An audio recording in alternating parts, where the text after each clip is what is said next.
BPA भक्ति पूजन आरती TOI talent of India news. Bharat में उठने लगी है सनातन बोर्ड की मांग। जी हां, वक्फ बोर्ड की मनमानी को रोकने के लिए मोदी सरकार ने संशोधन करने के लिए कोर्ट का दरवाज़ा खटखटाया है। वहीं मुस्लिम समाज भी सुप्रीम कोर्ट में दलीलें अपनी पेश कर रहा है। इसी के चलते देवकी नंदन ठाकुर ने साधु संतों के एकजुट कर सनातन बोर्ड की मांग की है। आज इसी पर बातचीत करेंगे हम शक्तिपीठ सिद्ध प्राचीन कालका जी मंदिर के महंत मठाधीश्वर महंत योगी सुरेंद्र नाथ जी से। नमस्कार दोस्तों, मैं टैलेंट फंडर रोहता सिंह योगी। आज हम मौजूद हैं कालका जी मंदिर महंत सुरेंद्र नाथ जी के साथ में, और आज हम बात करेंगे जिस तरह से वक्फ बोर्ड के ऊपर बात उठी थी और आज उसको बैन कराने की बातें हो रही हैं। उसके साथ साथ में अगर वक्फ बोर्ड को नहीं हटाया जा रहा तो साथ में सनातन धर्म जो सनातन बोर्ड भी बनाया जाए, इस पर बातें उठ रही हैं और काफ़ी संत समागम अभी इकट्ठा हो रहे हैं। तो क्या कुछ कहना है महाराज जी? सबसे पहले तो महाराज जी आपका स्वागत है हमारे चैनल पर। और जिस तरह से बातें उठ रही हैं सनातन बोर्ड की, क्या इससे पहले क्यों नहीं उठी इस तरह की मांग? अगर बात देखिए, कांग्रेस ने अपने स्वार्थ के लिए वक्फ बोर्ड का गठन करके वक्फ बोर्ड को असीमित अधिकार दे दिए, जिसके द्वारा अगर वक्फ बोर्ड किसी भी संपत्ति पर अपना अगर दावा करता है तो वो संपत्ति उसकी हो जाएगी और उसकी अपील भी जो है वो उसको सुनने का अधिकार भी जो है वक्फ बोर्ड को ही दे दिया गया, जिसके कारण बहुत सी ऐसी संपत्तियां जो हिंदुओं की थी या हिंदुओं के गांव थे उन पर भी वक्फ बोर्ड ने अपना दावा कर दिया और बहुत सी सरकारी संपत्तियों पर भी वक्फ बोर्ड अपना दावा पेश कर रहा है। तो ऐसे में ये ज़रूरी हो गया था कि वक्फ बोर्ड के ऊपर जो है उसकी जो असीमित शक्तियाँ उस पर अंकुश लगाया जाए। इसलिए सरकार जो है ये वक्फ बोर्ड संशोधन बिल जो लेकर आई है, हम उसका स्वागत करते हैं, क्योंकि वक्फ बोर्ड की जो असीमित शक्तियाँ उस पर अंकुश लगाना बहुत अनिवार्य है। अन्यथा जो है हमारे जो है बहुत सी जो हिंदुओं की संपत्तियाँ हैं उस पर भी वक्फ बोर्ड अपनी जो है गिद्ध दृष्टि लगाए हुए है और उनको वो उस पर कब्जा कर सकता है। अब जिस तरह सनातन बोर्ड की मांग हो रही है, इससे पहले ये क्यों मांगे? वैसे तो इस सनातन बोर्ड की मांग बहुत पहले उठ जानी चाहिए थी, लेकिन देर से ही आए, कहते देर आए दुरुस्त आए। उस दृष्टि से अभी जो है हमारे देवकीनंदन ठाकुर जी ने इस सनातन बोर्ड के गठन की मांग उठाई है।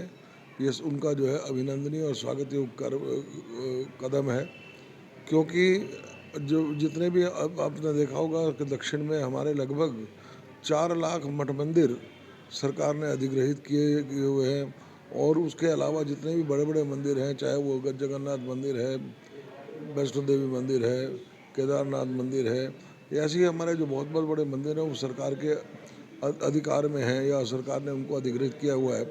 जबकि आज तक एक भी मदरसा या एक भी मस्जिद या चर्च को जो है सरकार ने अधिग्रहित नहीं किया है, और जो मंदिरों से होने वाली जो आमदनी है वो जो है सनातन धर्म के कार्यों में ना लग कर विधर्मियों के जो उस पर खर्च की जाती है या दूसरे कार्यों में दूसरे मदों में उसको खर्च किया जाता है। ऐसे में सनातन बोर्ड का गठन होने के बाद हम ये चाहेंगे कि हमारे जितने भी प्रमुख धर्माचार्य हैं वो जो सनातन बोर्ड में रहें, और हमारे जितने भी मठ मंदिर हैं उनका संचालन कैसे हो, उसका प्रबंधन कैसे हो, और हमारे जो मठ मंदिरों के अगर जो संपत्ति का जो अगर कोई विवाद होता है तो उसका निपटारा भी जिस तरीके से वक्फ बोर्ड मस्जिदों की ज़मीन के उस बारे में निर्णय करता है, वो अधिकार हमारे जो सनातन बोर्ड को प्राप्त हो, और हमारे मठ मंदिरों संबंधित जितने भी विवाद हैं उनका निपटारा जो है सनातन बोर्ड के माध्यम से किया जाए। महंत जी, अगर मैं बात करूं जिस तरह से जो है मुस्लिम समुदाय जो है अपने मंदिर से चला रहा है, हमारे भी गुरुकुल चलते थे पहले, क्या कारण हुआ कि वो गुरुकुल जो है बंद होते चले गए? क्या संत समाज ने जो है पीछे पैर खींच लिए थे? इसके लिए संत समाज भी किसी हद तक कह सकते हैं दोषी है, लेकिन वास्तव में इसके लिए अगर कोई दोषी है तो वो उस समय की सरकारें हैं। पहले हमारे हर गांव में गुरुकुल होता था। जब ये मुग़ल साम्राज्य आया या जो अंग्रेज़ों की जो राज आया, उसके अंदर हमारे जो गुरुकुलों को जो समाप्त कर दिया गया। उन्होंने ऐसी ऐसे कानून बनाए जिससे हमारे गुरुकुल की परंपरा जो समाप्त हो गई और ये जो दूसरे जो मैकाले की जो शिक्षा है उसका प्रचार प्रसार ज़्यादा हुआ।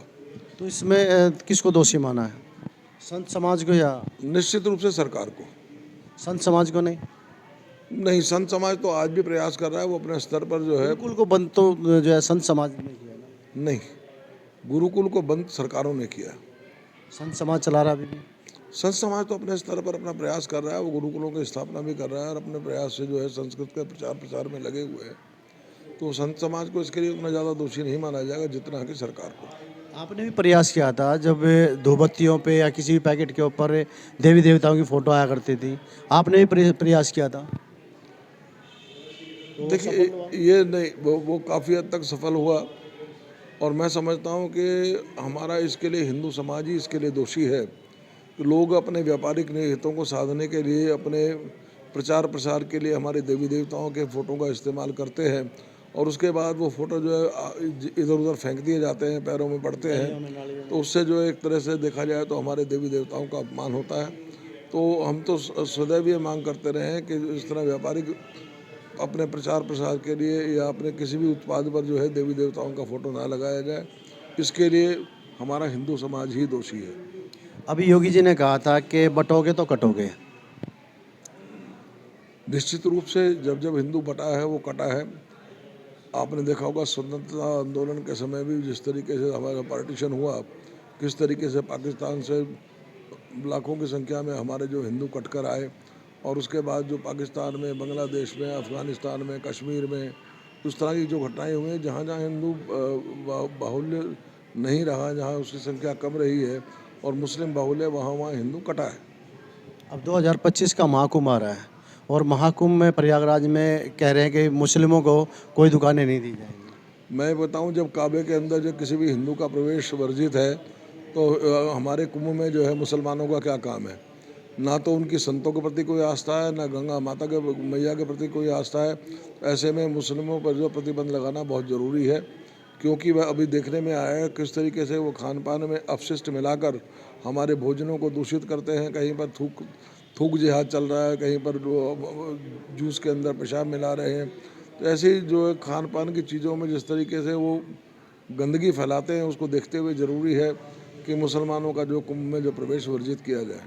वो मुसलमान कह रहे हैं कि हम तो राम रहीम भाईचारा निभाना चाह रहे हैं और उसके साथ साथ में एक चीज़ और कह रहे हैं कि इस चीज़ पर रोक लगा के वो मुस्लिमों को आर्थिक रूप से कमज़ोर करना चाहते हैं। मैं पूछता हूँ, काबा में या मक्का मस्जिद के अंदर वो गंगा जमनी तहजीब की बात क्यों नहीं करते? वहाँ हिंदुओं का प्रवेश वर्जित क्यों है? क्योंकि मुसलमानों की ये जहाँ जहाँ मुसलमान अपने हितों को साधने की बात करता है, वहाँ पर गंगा जमनी तहजीब की बात करता है और जहाँ पर उसका मुस्लिम बाहुल्य है, वहाँ पर किस तरीके से हमारे धार्मिक जुलूसों पर, हमारे धार्मिक कार्यों पर, हमारे धार्मिक जो अनुष्ठान हैं उनके अंदर पत्थरबाजी करता है, हमारी मूर्तियों को तोड़ता है, उनको हमारे जो लोगों पर साथ मारपीट करते हैं। अभी देखने में आया कि दिवाली के अवसर पर नवी मुंबई में एक सोसाइटी में दिवाली के अवसर पर वो लाइटिंग करने पर ही उसको रोक लगाने का प्रयास किया। वहीं जो है फरीदाबाद के अंदर जो है दिवाली के अवसर पर एक बच्चे के द्वारा पटाखा चलाए जाने पर वहाँ के जो मुस्लिम लोग थे उन्होंने जो है उसके परिवार के साथ मारपीट किया, उनकी बहन बेटियों के साथ जो है अभद्र व्यवहार किया और वहाँ से उनके भय के कारण जो है हिंदू वहाँ से पलायन कर रहे हैं। तो ये जहाँ जहाँ ये अल्पसंख्या में होते हैं वहाँ ये गंगा जमनी तहजीब की बात करते हैं, लेकिन जहाँ जहाँ मुस्लिम बाहुल्य होता है वो हिंदुओं को बाहर अत्याचार करते हैं। तो क्या कुछ संदेश देना चाहेंगे? निश्चित रूप से कि सभी हिंदुओं को जो संगठित और सशक्त होना चाहिए। अभी क्योंकि हमारा जो बिखराव है हमारे पराभव का मूल कारण है, ये ज़रूरी है कि हिंदू जो एकजुट हो, संगठित हो। और मैं जो है योगी जी के इस बात से बिल्कुल तरह सहमत हूँ कि जहाँ जहाँ हिंदू बटेगा वहाँ हिंदू कटेगा। आप भी एक संस्था चला रहे हैं, संस्था के माध्यम से क्या कुछ? निश्चित रूप से हमारा प्रयास यही है कि हमें हमेशा जो हिंदू सनातन हिंदू वाहिनी और विश्व हिंदू महासंघ, मेरे दोनों संस्थाओं का दायित्व मेरे पास है। हम उसके माध्यम से लगातार ये प्रयास करते रहते हैं कि हिंदू जन जागरण हो, उनको ये संदेश दें कि सशक्त और संगठित हिंदू समाज की रचना करें। बहुत बहुत धन्यवाद आपका महन जी कि आपने हर सवाल का जो है जवाब दिया है और जिस तरह से बात कही गई है कि हिंदू बटेगा तो कटेगा, आपने योगी जी का समर्थन किया है और अब देखना होगा कि देश के हिंदू वो किस तरफ जाते हैं और कितनी विचारधाराओं से सहमत होते हैं। बहुत बहुत धन्यवाद आपका।